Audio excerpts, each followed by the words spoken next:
लातूर जिल्ह्यातील वासनगाव ते गंगापूर आणि वासनगाव ते निवळी हा सार्वजनिक बांधकाम विभागाच्या अखत्यारीतील मुख्य रस्ता गेल्या काही दिवसांपासून पावसामुळे अत्यंत खराब झाला होता। रस्त्यावर मोठमोठे खड्डे पडल्याने आणि पावसाच्या पाण्याचा योग्य निचरा होत नसल्याने वाहनधारकांसह ग्रामस्थांना मोठ्या गैरसोयीला सामोरे जावे लागत होते।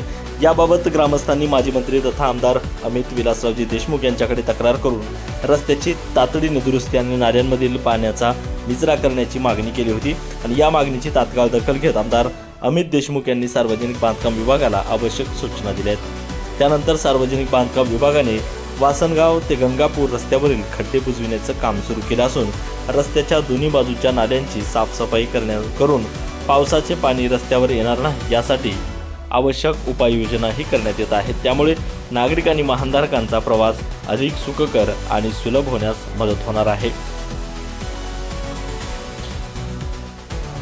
दरम्यान सुरू असलेल्या कामाची पाहणी लातूर काँग्रेसच्या शिष्टमंडळाने केली। यावेळी लातूर शहर जिल्हाध्यक्ष प्राध्यापक Shivraj Jawalgekar, T21 शुगरचे vice chairman Vijay Deshmukh, advocate Kiran Jadhav, advocate समद पटेल, रमेश थोरमोठे पाटील, अक्षय देशमुख, अच्युत दुरे पाटील, ॲडव्होकेट देवदास बोरुळे पाटील तसेच सार्वजनिक बांधकाम विभागाचे श्री वाघमारे, विभागीय कर्मचारी आणि ग्रामस्थ उपस्थित होते।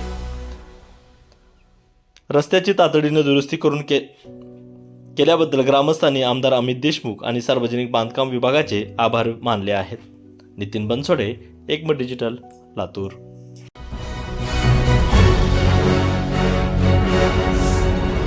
Thanks for watching Ekmat Digital.